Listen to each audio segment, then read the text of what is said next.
มีงบ100 เหรียญจะเก็บกำไรมือละ5 เหรียญเช่นอะไรคือลดความเสี่ยงที่สุดมาสืบต่อ EP ที่34กันทุกคนในงบ100 เหรียญซึ่งว่าฮอบซาวฮอดเชียดไปเนาะสร้างกำไรมาอยู่ที่ 0.9 เหรียญเดี๋ยวจะมาสืบต่อในการเก็บกำไรเนาะก็คือเมื่อเข้ามาปั๊มเงินเป็น1 เหรียญก่อนเงินไขตัวที่2เราต้องได้ไปสังเกตเบิ่งเนาะแท่งเทียนว่ามันมีการที่โตขึ้นลงแหงหรือบ่เนาะเบิ่งว่ามันเป็นแท่งเทียนที่สมบูรณ์หรือบ่ที่มันใช้ยาวเกินไปบ่เฮาก็บ่เชียดเงินไขที่3ก็คือต้องเป็นแท่งเทียนนะแพทเทิร์นแท่งเทียนที่ว่าเรียงเดียว3แท่งขึ้นไปบ่ว่าจะเป็นแท่งเขียวหรือแท่งแดงเนาะเพราะว่าเฮาสิเลือกใช้เทคนิคตามแท่งเทียนนั่นเองทุกคนหลังจากที่สังเกตมามันก็ตรงตามเงื่อนไขอยู่เนาะเดี๋ยวจะเป็นเลือกเบิ่งเหรียญตัวอื่นก่อนอันนี้จะเป็นทองคำก็ยังบ่ตรงตามเจอไปเลยเนาะตรงตามเงื่อนไขบางช่วงแต่มีการสวิงนิดนึงเนาะอันนี้จะเป็น BNB ก็เริ่มกลับตัวมาเป็น2แท่งเนาะก็สังเกตมันเป็นแท่งน้อยๆอยู่เนาะคาดว่ามันเป็นตามช่วงหลังๆเนี่ยก็สามารถเข้าได้นะทุกคนเนาะสามารถเข้าได้เพราะว่ามันงามเลยเป็นแท่งเทียนที่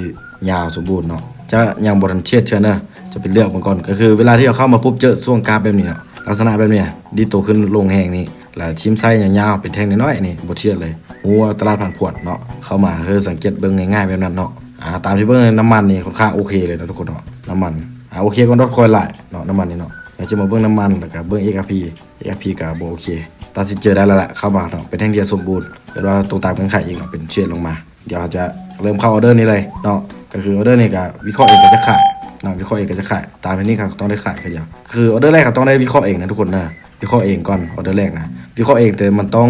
เป็นตรงตามเงื่อนไขที่เราจะไปต่อเนาะก็คือวิเคราะห์เองต้องวิเคราะห์เองมันตรงตามเทคนิคตัวที่เราจะใช้ก็คือตามแท่งเทียนเนาะคันว่ามันบ่ตรงตามเทคนิคเขาก็บ่เช็ดเลยทุกคนนะบ่ออกออเดอร์นะก็คือออเดอร์นี้ก็ต่างการขายไปเนาะทุกคนเนาะก็น่าจะว่าสังเกตเบิ่งว่ามันยังบ่มีแนวรับอยู่คือนี่เนาะที่ว่าแข็งแรงโดยมาห้องรับได้นะครับมันอยู่ลุ่มพี่เนาะสุดซี่ก็เลยกดตามขายลงมาแต่ก็พลาดไปเนาะพลาดไปปุ๊บนี่เขาก็ปั๊มเงินไป2 เหรียญเพื่อว่าจะแก้มือก็คือดังที่ซูชิบ่หลายเทื่อแหละถึงว่าจิมานเจอเขาเคยเจอมาซ้ำเลยแล้วมันก็สามารถพลาดได้อันเรื่องนี้นะตัวนี้เนาะเป็นนะครับที่ค่อนข้างแข็งแรงคือซูชิจะเอาตัวนี้เป็นนะครับเลยนะนะครับในช่วงนี้มันอาจจะพักโตซื่อๆเนาะเมื่อกี้เนาะขึ้นไปปิดเขียวนะมันอาจจะพักโตเลยทุกคนเนาะมันพักโตราคาก็คือมันลงมามันขึ้นมาพักช่วงซื่อๆมันเมื่อยแล้วมันจะลงไปต่อมาออเดอร์นี้ตามขายลงไปเนาะปั๊มเงินเราเป็น5 เหรียญเพื่อพลาดที่มาอธิบายในโน้มตลาดในช่วงนี้เนาะหลังจากที่ซูชิซูมมาในนี้บอกทุกคนก็ได้สังเกตเลยเนาะได้เห็นเลยว่าตลาดมันพลาดช่วงขาขึ้นเนาะเป็นขาขึ้นยาวขึ้นไป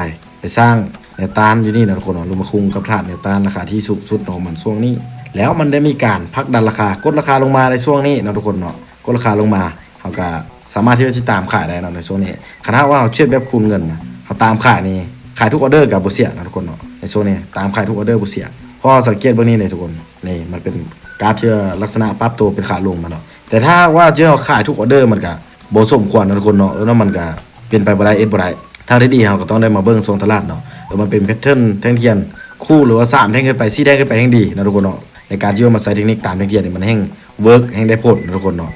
เมื่อกี้เนี่ยชนะมาก็ยุดเลยเด้อซึ่งว่ารอบนี้เขาก็จะบ่เว้าเลยยืดยาวเนาะบ่เว้าเลยหลายใหญ่ห้างเด้อแต่ว่าอาศัยแบบสั้นๆอันนี้แล้วก็จอบลักษณะแบบนี้ไปเรื่อยๆนะทุกคนเนาะรอบ1ชนะออเดอร์เขาก็หยุดรอบ1ชนะออเดอร์เขาก็หยุดเขาก็จะมาพักช่วงไปเป็นเวลา30 นาที1 ชั่วโมง2 ชั่วโมงก็ว่ากันไปเนาะมันจะเข้ามาเมืองตลาดคำว่าโอเคอีกเขาก็มาเชียร์อีกเนาะจะพักช่วงไปเนอะ EP นี้นะ